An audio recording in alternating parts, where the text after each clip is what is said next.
ರಾಜ್ಯ ಹಾಗೂ ಕೇಂದ್ರ ಸರ್ಕಾರದಿಂದ ಸಿಗುವ ಅನುದಾನಗಳನ್ನು ನಾನು ಹಾಗೂ ಶಾಸಕರು ಪ್ರಾಮಾಣಿಕವಾಗಿ ಜನರಿಗೆ ತಲುಪಿಸುವ ಪ್ರಯತ್ನ ಮಾಡುತ್ತಿದ್ದೇವೆ ಎಂದು ಸಂಸದ ಬಿಜೆಪಿ ರಾಜ್ಯಾಧ್ಯಕ್ಷ ನಳಿನ್ ಕುಮಾರ್ ಕಟೀಲ್ ಹೇಳಿದರು. ಮೂಡುಬಿದಿರೆ ಬೆಳ್ತಂಗಡಿ ತಾಲೂಕುಗಳ ಸಂಪರ್ಕ ಕೊಂಡಿಯಾಗಿರುವ ಶಿತಾಡಿ ಹೊಸಂಗಡಿ ಸಂಪರ್ಕ ಕಲ್ಪಿಸುವ ಕಜೆ ಫಾಲ್ಗುಣಿ ನದಿಗೆ ಕೇಂದ್ರ ರಸ್ತೆ ನಿಧಿಯಿಂದ 5 ಕೋಟಿ ರೂಪಾಯಿ ಮಂಜೂರಾಗಿದ್ದು ಗುರುವಾರ ಶಿಲಾನ್ಯಾಸ ನೆರವೇರಿಸಿ ಮಾತನಾಡಿದರು.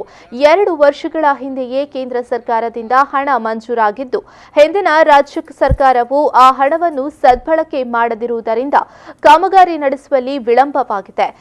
ಕಾರಣಾಂತರದಿಂದ ಒಂದ್ಸಾರಿ ಸಿಆರ್ಎಫ್ ಸೆಂಟ್ರಲ್ ರೂಲ್ ಫಂಡ್ ನಲ್ಲಿ ಕೇಂದ್ರದಿಂದ ಅನುದಾನಗಳು ಬಿಡುಗಡೆ ಆಗಿದೆ.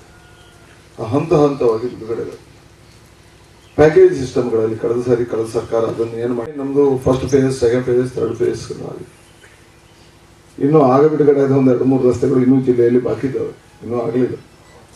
ಅಂದರೆ ಈ ರಾಜ್ಯ ಮತ್ತು ಕೇಂದ್ರ ಸರ್ಕಾರದ ನೀತಿಯ ಕಾರಣಕ್ಕೋಸ್ಕರ ರಾಜ್ಯ ಸರ್ಕಾರ ಕೇಂದ್ರ ಸರ್ಕಾರದ ಅನುಷ್ಠಾನಗೊಳಿಸ್ತಕ್ಕಂಥ ಆರ್ಥಿಕ ವ್ಯವಸ್ಥೆಗಳನ್ನು ನೋಡ್ಕೊಂಡು ಮಾಡತಕ್ಕಂಥ ಸಮಸ್ಯೆ ಇದೆ. ಹಿಂದಿನ ಸರ್ಕಾರ ನಮ್ಮೆಲ್ಲ ಸಿಆರ್ಎಫ್ ಕೇಂದ್ರ ಸರ್ಕಾರ ಕೊಟ್ಟಿರತಕ್ಕಂಥ ಹಣದ ಸದ್ಬಳಕೆಯನ್ನು ಮಾಡಲಿಲ್ಲ. ಆ ಸರ್ಕಾರ ಒಂದಷ್ಟು ಬೇರೆ ಡೈವರ್ಟ್ ಮಾಡುವಂಥ ಕೆಲಸ ಕಾರ್ಯಗಳನ್ನು ಪ್ರಾರಂಭ ಮಾಡಿದೆ. ಹೇಗಾಯಿತು, ಇವತ್ತು ಸಾಮಾನ್ಯ ಮುಖ್ಯಮಂತ್ರಿಗಳಾಗಿರ್ತಕ್ಕಂಥ ಯಡಿಯೂರಪ್ಪರು ರಾಜ್ಯದಲ್ಲಿ ಮುಖ್ಯಮಂತ್ರಿಗಳಾದ ಮೇಲೆ ಇಡೀ ರಾಜ್ಯದಲ್ಲಿ ಕೇಂದ್ರ ಸರ್ಕಾರದ ಯೋಜನೆಗಳು ಅನುಷ್ಠಾನಗೊಳ್ಳುವುದಕ್ಕೆ ವೇಗ ಸಿಕ್ಕಿದೆ. ಅದಕ್ಕೆ ಸರಿಯಾಗಿ ಇಚ್ಛಾಶಕ್ತಿಯ ಶಾಸಕರುಗಳು ಅದರ ಬೆನ್ನುದಾಗ್ತಾರೆ.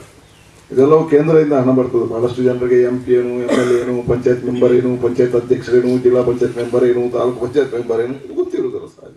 ಶಾಸಕ ಉಮಾನಾಥ ಕೊಟ್ಯಾನ್ ಮಾತನಾಡಿ, ಈ ಸೇತುವೆ ನಿರ್ಮಾಣದಿಂದ ಊರಿನ ಅಭಿವೃದ್ಧಿಗೂ ವೇಗ ಸಿಗಲಿದ್ದು ಊರಿಗೆ ದೊಡ್ಡ ಕೊಡುಗೆಯಾಗಿದೆ. ತ್ವರಿತಗತಿಯಲ್ಲಿ ಈ ಕಾಮಗಾರಿ ನಡೆಸಲು ಸಹಕಾರ ನೀಡಬೇಕು ಎಂದರು.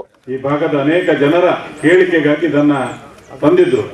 ಕೆಲವು ಟೆಕ್ನಿಕಲ್ ಪ್ರಾಬ್ಲಮ್ಗಳಿಂದ ಅವತ್ತು ನಾವು ಬಂದು ನೋಡಿ ಎಲ್ಲ ಹೋಗಿದ್ದೇವೆ. ತಾಂತ್ರಿಕ ದೋಷದಿಂದ ಇದು ಸ್ವಲ್ಪ ಹಿಂದೆ ಬಿತ್ತು. ರೀಟೆಂಡರ್ ಆಗಿ ಈಗಾಗಲೇ ನಮ್ಮ ಮಂಜುನಾಥ್ ಬೆಂಗಳೂರಿನ ಒಬ್ಬ ಗುತ್ತಿಗೆದಾರರಿಗೆ ಇದು ಸಿಕ್ಕಿದೆ. ಬಹುಶಃ ನಮ್ಮ ಸಂಸದರು ಇದರ ಹಿಂದೆ ಬಿದ್ದು ಇದಾಗಲೇಬೇಕು ಸರ್ ಅಂತ ಹೇಳಿದಕ್ಕೆ ಇದರ ಹಿಂದೆ ಬಿದ್ದು ಪುನಃ ಇದನ್ನು ಆದಷ್ಟು ಬೇಗ ನಮಗೆ ದೊರಕಿಸಿಕೊಡುವಲ್ಲಿ ತುಂಬಾ ಪ್ರಯತ್ನ ಪಟ್ಟು ಇವತ್ತು ಆಗಿದೆ. ಮೊನ್ನೆ ನೀವು ಒಂದು ದಿವಸ ನಾವು ಫಿಕ್ಸ್ ಮಾಡಿದ್ದೆವು ಇದಕ್ಕೆ ಭೂಮಿ ಪೂಜೆಗೆ. ಆದ್ರೆ ಅವತ್ತೇ ಅದು ಮಾಡೋದು ಸರಿಯಲ್ಲ. ಯಾಕಂತ ಹೇಳಿದ್ರೆ ಅವರು ತಂದಂತ ದುಡ್ಡು, ಕೇಂದ್ರದಿಂದ ತಂದಂತ ದುಡ್ಡು, ಆದ್ದರಿಂದ ಅದು ಅವರ ಸಮ್ಮುಖದಲ್ಲಿ ಆಗ್ಬೇಕಂತ ಹೇಳಿ ನಾವು ಹಿಂದೆ ಮೊನ್ನೆ ನಿಮಗೆಲ್ಲ ಬೇಜಾರಾಯ್ತು. 400-500 ಜನ ಸೇರಿಸಲಿಕ್ಕೆಲ್ಲ ವ್ಯವಸ್ಥೆ ಮಾಡಿದ್ದೇವೆ, ಇವತ್ತೇ ಆಗ್ಬೇಕು ಸರ್ ಅಂತ ನನಗೆ ತುಂಬಾ ಜನ ಫೋನ್ ಮಾಡಿದ್ರು. ಆದ್ರೂ ಇಲ್ಲ ಅವರೇ ಬೇಕು ಅಂತ. ಇವತ್ತವರಿಗೆ ಜ್ವರ ಆದ್ರೂ ಅವರನ್ನು ನಾನು ಹೇಳಿದ್ದೇನೆ, ಸರ್ ಇವತ್ತು ನೀವು ಬರದಿದ್ರೆ ಆಗುದಿಲ್ಲ ಅಂತ ಹೇಳ್ಕೊಂಡು ಜ್ವರದವರು ಪೂಜೆಯನ್ನು ಮಾಡಿದ್ದಾರೆ. ನಾನು ಇಂಜಿನಿಯರ್ಗೆ ಹೇಳಿದ್ದೇನೆ, ಅವರು ಹೇಳ್ತಾರೆ ಆದಷ್ಟು ಬೇಗ ನಾಳೆ ಕೆಲಸ ಪ್ರಾರಂಭಿಸಬೇಕು. ಈ ಸಂದರ್ಭ ಜಿಲ್ಲಾ ಪಂಚಾಯತ್ ಸದಸ್ಯ ಸುಜಾತ ಕೆಪಿ, ಶಿರ್ತಾಡಿ ಪಂಚಾಯತ್ ಅಧ್ಯಕ್ಷೆ ಲತಾ ಹೆಗ್ಡೆ, ಉಪಾಧ್ಯಕ್ಷ ರಾಜೇಶ್ ಸುವರ್ಣ, ಹೊಸಂಗಡಿ ಅರಮನೆಯ ಸುಕುಮಾರ್, ಬಿಜೆಪಿ ಜಿಲ್ಲಾಧ್ಯಕ್ಷ ಸುದರ್ಶನ್ ಎಂ ಮೊದಲಾದವರು ಉಪಸ್ಥಿತರಿದ್ದರು.